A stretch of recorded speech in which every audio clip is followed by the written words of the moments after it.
To me, Captain America Infiltration is the best Crimsonverse production we've ever produced. It is the longest we've ever produced, but it's also the best story I think that we've come up with. And I say we because I haven't been the only person who has had input in this project. Myself and Scott Wollaston worked on this together as a collaboration piece. Heading up the movie is myself playing Chris Carter. Now, Chris is the type of character that if you throw something at him, it'll bounce off, he'll come back fighting stronger, and I think that that in its core is what's going to speak to people, is the character of Chris. Chris is written to be different to Steve, but at the start of the film it's almost like he's trying too hard to be Steve Rogers, to be Captain America. The journey that Chris goes on is essentially about him becoming his own Captain America, his own man, his own person, and how he fits into the world of superheroes. I think what's so special about the character of Chris Carter is the fact that he's this normalised character that I have created, who isn't necessarily from a background of superheroes. He's not exactly an Iron Man. He's not exactly a Stark where he's clever with technology and, you know, or a whiz at building superhero accessories. Chris is a normal character that kind of reflects the audience. So Chris essentially was created to be kind of a Captain America fanboy. Essentially, he's like grown up with all these stories from his aunt Peggy Carter. So like all his life he's felt like he hasn't really fitted in, like that old trope of someone who feels like they don't fit into society or never really knew what they wanted to do at all in their life. So I think to put a character like that who isn't established into an established media like a Marvel universe, personally I think that is what will draw a lot of people into Captain America Infiltration, because the dream for many who watch stuff like Avengers or superhero shows, that is the ultimate escapism. It's the ultimate dream, to be taken out of your ordinary life and thrust into greatness, or to be part of a superhero team, to have superpowers or some kind of special skill that transcends you to this world of make-believe, of superheroes, of aliens and stuff like that. So essentially in the entire Marvel Crimson universe, Chris Carter is almost the most human.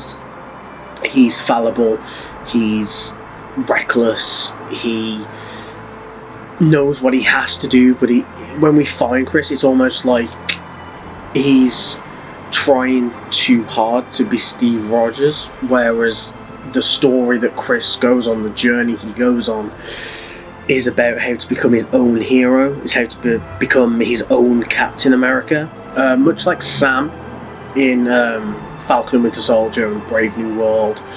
How Sam has to live with trying to live up to the legacy of Steve Rogers, and you just can't do that because Steve is Steve. He was the first Captain America for a reason. So it's kind of about bringing your own style to whatever you do. So I think Captain America Infiltration and Chris as a character will resonate with audiences because he's basically the audience. Even though he's the main character, he's like the eyes of just a normal, mundane character who has been gifted this amazing opportunity to fight alongside heroes and be thrust into the superhero world. And evidently, I think that is what will carry Infiltration, is Chris and his humanity and his fallible nature, and the fact that, like most people in life, he's just trying to find what style works for him and what really works for him to be the next Captain America that people respect as much as they respect Steve Rogers. So Captain America Infiltration picks up, the story of Infiltration picks up 2 years after Steve Rogers has disappeared. So we find Chris already set up as Captain America in the media, in the world, in S.H.I.E.L.D. He's already set up, he's been on missions, he's been living this life of Captain America for 2 years since Steve disappeared. But you do also get quite a lot at the start of the film where it shows you what Chris is like, or what he's doing before he becomes the actual Captain America, like how he was trained by Steve. Is a really brilliant scene which I absolutely love in Infiltration. And the scene pretty much straight after it introduces you to the main players in Infiltration. So you get basically a lot of setup at the start of it, and then it goes basically into present day. But with the story itself, much like I did with the Flash fan series pilot 2 years ago, because that picks up with Barry about 3 years as well, 2-3 years into him being the Flash. So it kind of skips the origin, but also you get told and shown the origin throughout Infiltration. So it's essentially an origin movie, but the origin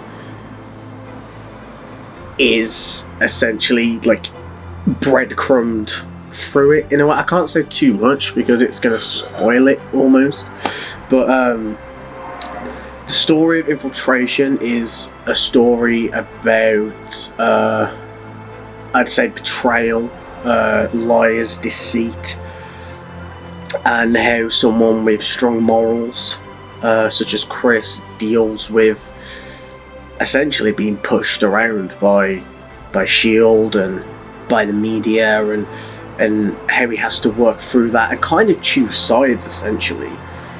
So I'd say that the main storyline of Infiltration, apart from a lot of infiltration going on in the story, is one of a moral standpoint of how do you be a good person with the morals of Captain America in an infinitely unmoral setting, in an immoral world. I believe that Infiltration is the start of something absolutely brilliant. It's the start of Marvel's Captain America, but as the MCU did, they had Iron Man and the Incredible Hulk. Scott Wollaston over on La Division is doing a Wolverine fan film, and that fan film pretty much links directly into Infiltration. Infiltration picks up from the events of that film without spoiling it. So Wolverine Mutant WARGAMES is essentially the first Crimsonverse Marvel movie. Infiltration is the second, and then the rest will come. At the moment, I believe the running order, without spoiling anything, is Wolverine Mutant WarGames, Captain America Infiltration, then Captain America Mutant Warfare. And then there's a few other projects coming from Marvel in between those time periods, which I can't announce just yet, as a spoiler for Infiltration will be spoiled if I say what's coming after Infiltration, or at least after Mutant Warfare, I would say.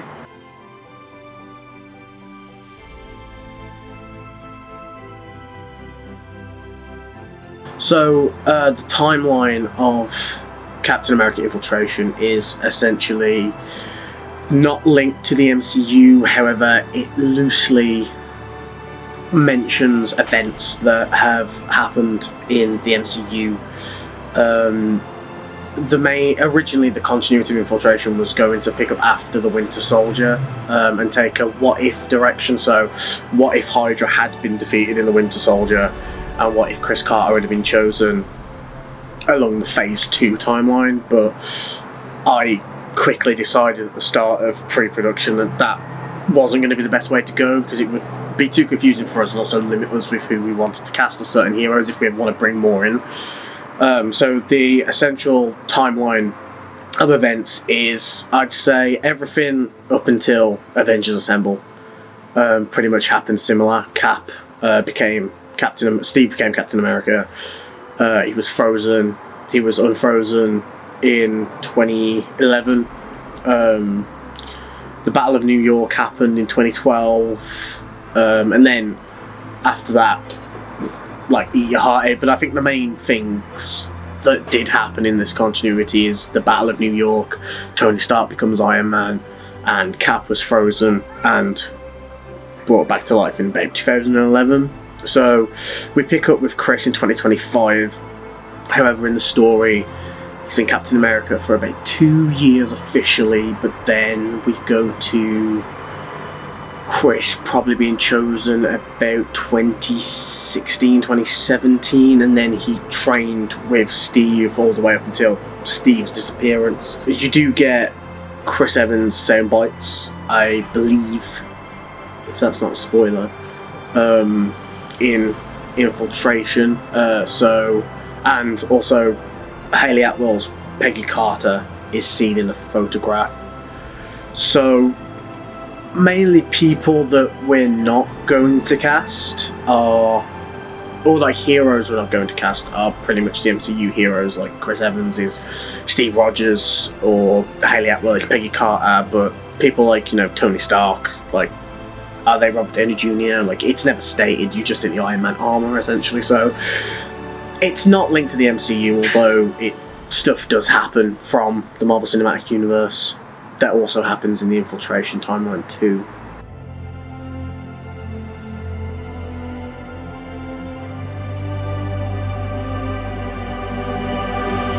I think what I want the most out of Infiltration with viewers is not just for it to catch on, because it's nice when you do get something like the Flash fan series that gets you quite noticed and build your subscribers, but I think the main thing from it is just, apart from the storylines, like, and the messages in it, like, you know, be a good person, find your own style, I think the main thing for me is that anyone can do this stuff. Like, you don't need fancy cameras, you don't need tons of experience. You know, you could use your phone to make something like this. I mean, obviously it helps if you've got props or something like that, but obviously those can be sourced from places, those can be made.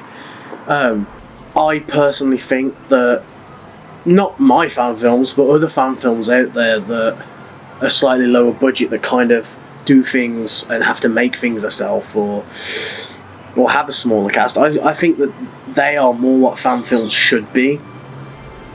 Don't get me wrong, there's some brilliant ones out there, and the time and effort that people put into some of the really high fan films, like the sleek ones, like they're good. But, you know, I'd rather watch a Marvel movie than someone imitating a Marvel film, which is why what I've done with Infiltration, whether it does well or doesn't, is essentially try and make an original story, but have the base of the story centered in the Marvel universe. So essentially, if you took away the shield, the suit, and the names of certain individuals like Captain America or Shield,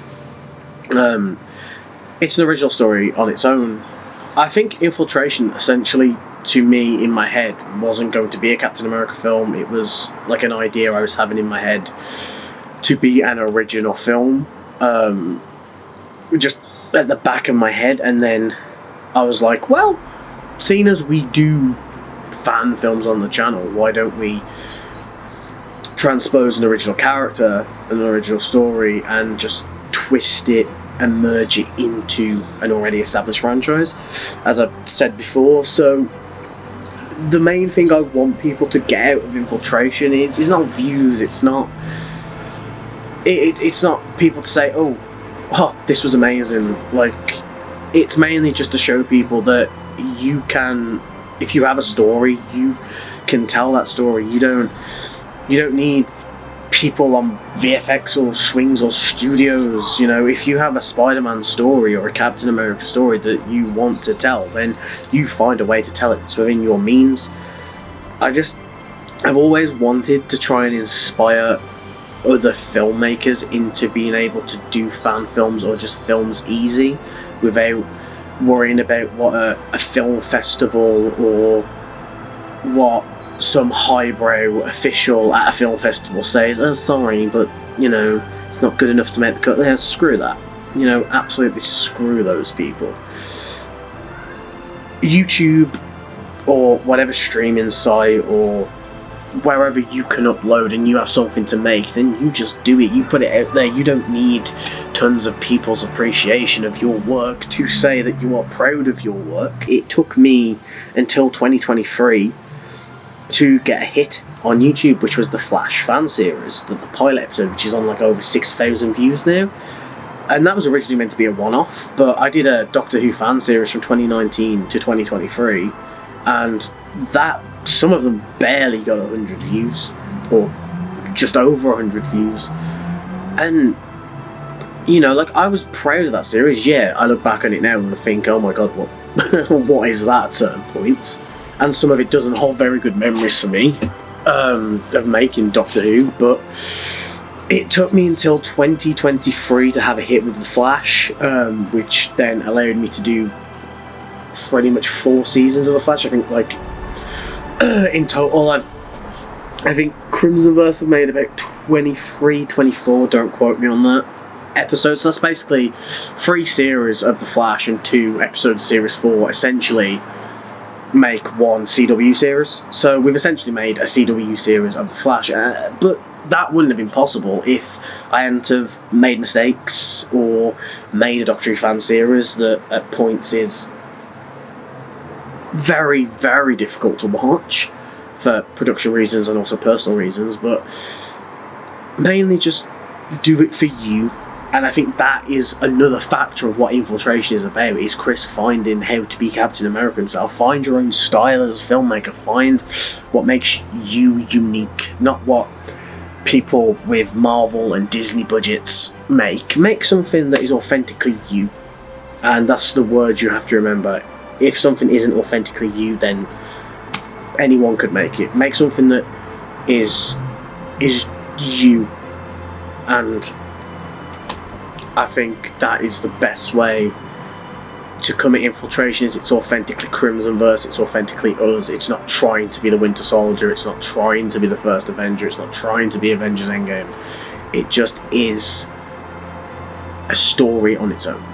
Now, as I said earlier, Captain America Infiltration is the second film in our Marvel Universe, the first being Wolverine, Mutant WarGames on Lar Division, as I said. However, I'm not going to insult the audience's intellect to say that, considering Wolverine is the first movie, that he won't be appearing in Captain America. Of course he will, but when, where and how, you'll have to wait and find out.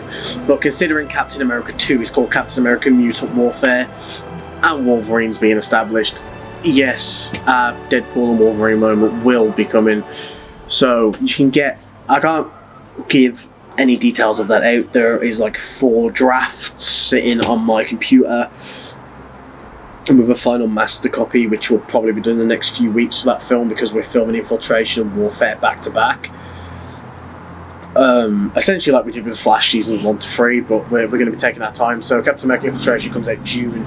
I say Mutant Warfare, you can expect it by Christmas, maybe later next year, but yeah, it's still a long way off yet.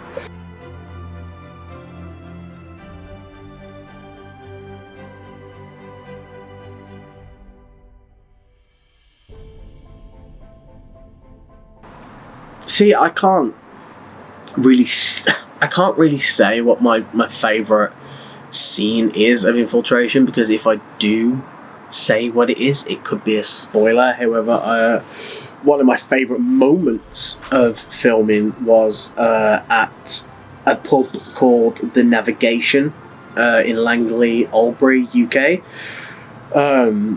Me and Scott have our own group a cosplay group called Crimson Division Cosplay, where we go around free of charge to different events, to like shops or wherever essentially like wants to hire some superheroes for the day or the week.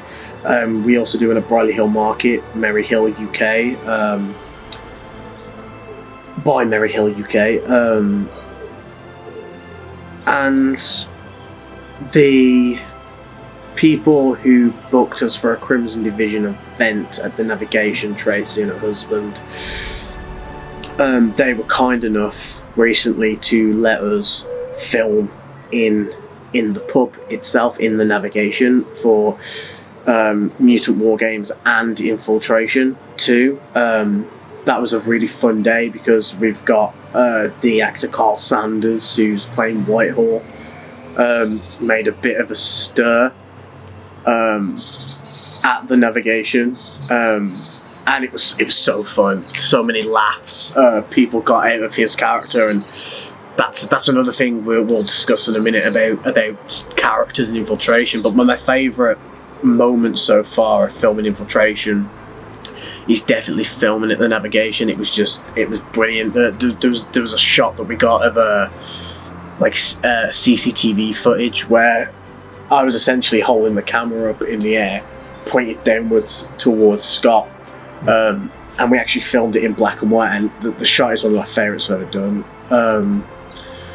And just the vibe of filming at the pub was just absolutely brilliant, and considering from where I started, just out randomly filming in forests where people could walk in their dogs or parks and stuff, like just essentially starting from just rocking up with a small camera and waving a sonic screwdriver about some random masked villain to actually filming in the pub and in Briley Hill Market as well. It's really, really cool. So we'd like to extend our thanks, and definitely me, to Tracy and the Navigation, for allowing us to film there, and for being so hospitable. And even Tracy got in on the acting action as well, which you will see in Infiltration. So yeah, that's got to be my favourite moment so far. But favourite scene, I think there's a chase scene. Can't say who with or what with, but there's a chase scene in Infiltration, and filming that day was absolutely brilliant. As for sidecast, we've got Director Whitehall, played by Carl Sanders, who is essentially a Southerner who is now the new director of S.H.I.E.L.D. And what can I say about Carl and Whitehall?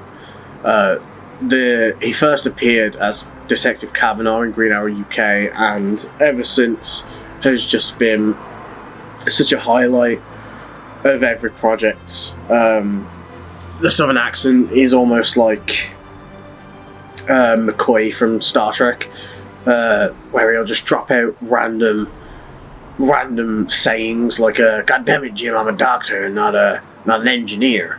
So that's really fun to be around whilst on set. And even at the Navigation, when he was introduced to the people at the Navigation, the character of Whitehall, the Southerner, it made the staff and people absolutely laugh. There's even a scene where we was allowed to film White was empty in the bathroom of the Navigation, and that's the first time you see him. And even now, just thinking about the scene, just the way that the character just is in that scene, just making me laugh so much. So even though he's kind of comedic, there's a serious element to him. So it's not just like we've stuck him in for the comedy relief. Like, he's actually quite serious. But I think it's just me and Scott. We just find it absolutely hilarious. Just coming up with all these scenarios for this character, like imagine if Whitehall did this or said this, or imagine if this happened with this character, or he said this to this character, and it's just so fun. Like, just thinking of imagine if Whitehall met him, or I can't explain it. It's so fun. just to think of these imaginary scenarios, and some of them actually made it into Infiltration, some of them make it into the projects because of how funny they are. Like, we'll just want to be like, yeah, that's got to go in. Like, we don't care whether it makes much sense, that's got to go in. For comedic value, because if you're too serious and stuff, it's gonna get boring, and you're just gonna lose interest. So having that fun there, but it's more of a kind of deadpan funny rather than, hey, I'm a stand-up comedian. Like, it's more of a underlying comedy with Whitehall. So I'm very, very interested to see the public and the viewers take on director Whitehall. Also in the film, we've got characters like the White Skull. I can't say too much about him because really you have to watch Infiltration to kind of get what the White Skull is. But as you can tell, Captain America, Steve Rogers, had the Red Skull. So obviously it's not too much of a stretch to say that Chris has got his own White Skull. But there's a more deeper meaning to White Skull than just Nazi bad guy like he was in the first Avenger. We've also got Reese Booth, who in The Flash came on quite at a late point as Wally West and did a terrific job as Wally. The pilot that we filmed still makes me laugh to this day. It was just short brilliance. However, he's coming on as Parker in Infiltration. Whether that's anything to do with Peter Parker, you'll just have to wait and find out. We've also got Amelia, who was Stargirl in The Flash, who is absolutely brilliant. Amazing actress, fun person. She's also appeared in another fan film of a friend of mine, Craig. And she's playing Sharon Carter, Chrissy's sister, also niece to Peggy. And it's going to bring a really big family element and emotional element to have Sharon and Chris kind of crime fighting duo. So having Amelia back is absolutely brilliant. We're always happy to have any character anytime. Same with Reese and Scott and Jamie Everyman, who did Cicada and also is doing the physicals of White Skull.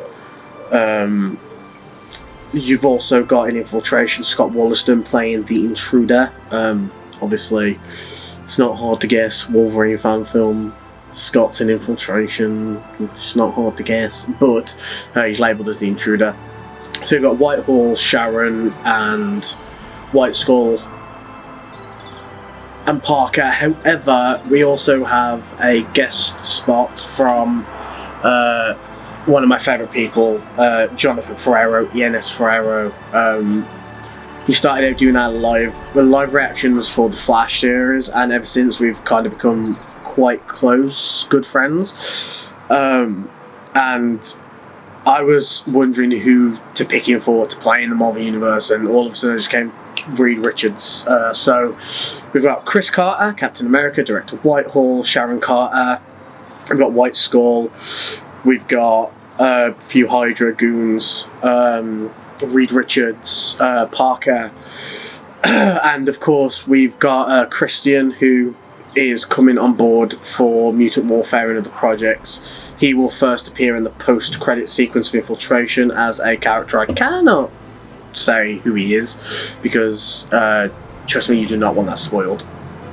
So we have got a big cast, but it's a big-ish cast. It's a cast I'm kind of comfortable with, and everyone is amazing, brilliant, and I just couldn't be happier with the cast we've got and the friendship that we've all kind of made up. So that's a big highlight, to be working with people that I know and trust, and people who are essentially just brilliant people. So if I haven't rambled on too much, hopefully you got something out of this. You can understand Infiltration and Chris a bit better and some of the characters. Look forward to what's coming up. As for the Flash fan series, the idea for the final episode is in my head and treated and backed up and saved on paper, digitally as well. So that will be coming ASAP soon. But this year is about Captain America building the Marvelverse, and of course Sherlock over on Law Division 2. But the Flash will be returning for a final episode, and then we'll continue doing fan films of it along the way. Thank you to all our subscribers, to the fans, everyone who likes the videos, everyone who subscribes, everyone who comments. We couldn't keep making these projects if it weren't for your support. So in all of this, you're all part of the Crimsonverse family too. Every subscriber that we have, everyone who is involved in the project, whether it be a big role, whether it be a small role, whether it be behind the scenes, or even just everyone who likes and presses likes on the videos, you're all amazing and fabulous people. And I will see you in another video very soon. And I will hopefully get some more interviews with other parts of the cast and crew in the lead up to Infiltration. So from me, massive thank you for sitting here and watching this video, and until next time, soldiers.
Listen, boys, my name's Carl Sanders, and if you don't watch Captain America Infiltration, I'm gonna gut you like a duck, yeah?